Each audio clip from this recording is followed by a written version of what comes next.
শ্রীকৃষ্ণের বাম পায়ের নুপুর বড় এবং ডান পায়ের নুপুর ছোট কেন? রামায়ণে বর্ণিত হয়েছে, ত্রেতা যুগে রামচন্দ্র এই ধরনীতে পাপ নাশ করতে অবতীর্ণ হয়েছে। যখন তিনি 14 বছর বনবাস পালন করছিলেন, তখন দুষ্টু রাবণ তার সহধর্মিণী সীতাকে অপহরণ করে নিয়ে যায়। সীতাহরণের পর শ্রী রামচন্দ্র নানা দিকে খোঁজার পরেও যখন মাতা সীতার কোনো খোঁজ পায়নি, তখন তিনি তার রামধনুকটিকে মাটিতে রেখে কাঁদছিলেন। তার সঙ্গে উপস্থিত ছিলেন তার প্রাণের ভাই লক্ষ্মণও। হঠাৎ লক্ষ্মণ দেখতে পেলেন রামচন্দ্রের চোখের জল মাটিতে পড়ছে, কিন্তু রামচন্দ্র যেখানে কাঁদছেন সেখানে চোখের জল পড়লেও তার রক্ত হয়ে বয়ে যাচ্ছে। তখন ভ্রাতা রামচন্দ্রকে জিজ্ঞাসা করলেন, ভ্রাতা, আপনি কাঁদছেন অথচ মাটিতে রক্ত দেখা যাচ্ছে কেন? তখন রামচন্দ্র ধনুক সরিয়ে দেখেন একটি ব্যাঙ ধনুকের নিচে চাপা পড়ে আছে, আর ধনুকের আঘাতে ব্যাঙটির রক্ত ঝরে বয়ে যাচ্ছে এবং সেই রক্তের উপরে শ্রী রামচন্দ্রের অশ্রু পতিত হয়ে লাল বর্ণ ধারণ করছে।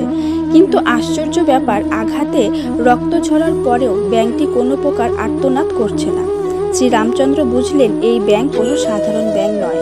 তখন তিনি ব্যাঙটিকে জিজ্ঞাসা করলেন, সর্পের দ্বারা আক্রান্ত হলে তো তুমি আর্তনাদ করো, তবে আমার ধনুকের নিচে চাপা পড়েও কেন প্রতিবাদ করলে না?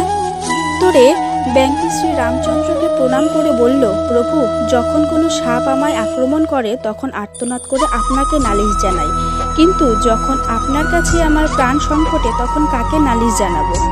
প্রসন্ন হলেন প্রভু রামচন্দ্র, জিজ্ঞাসা করলেন, তুমি পূর্বজন্মে কি ছিলে?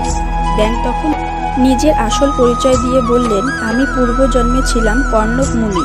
বিশ্বাবসু মুনি ছিলেন আমার গুরু। গুরুর চরণ সেবা করতে গিয়ে একদিন নখের আঁচড় লেগেছিল গুরুর পায়ে। তখন গুরুদেব আমায় অভিশাপ দিয়েছিলেন, আমার পরজন্মে ব্যাঙকুলে জন্ম হবে। অভিশাপের সঙ্গে সঙ্গে গুরু আমাকে আশীর্বাদও দিয়েছিলেন, ত্রেতা যুগে শ্রী রামচন্দ্র রূপে জন্ম নিলে আমার উদ্ধার হবে।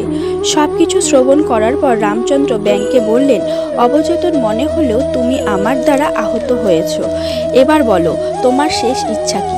তখন ব্যাঙ বলল, আমার শেষ ইচ্ছা আমার গুরু যেন অন্তিমকালে আপনার শ্রীচরণে ঠাঁই পায়। তখন রামচন্দ্র ব্যাঙটিকে বলেছিলেন, আমি যখন দাপর যুগে শ্রীকৃষ্ণ রূপে জন্মগ্রহণ করব, তখন তুমি আমার ডান পায়ের নুপুর আর তোমার গুরুদেব বিশ্বাবসু হবেন আমার বাম পায়ের নুপুর। তবে দুজন ছোট বড় হয়ে আমার পায়ের নুপুর হয়ে থাকবে, এতে গুরু এবং শিষ্যের ভেদ বোঝা যাবে। হরে কৃষ্ণ।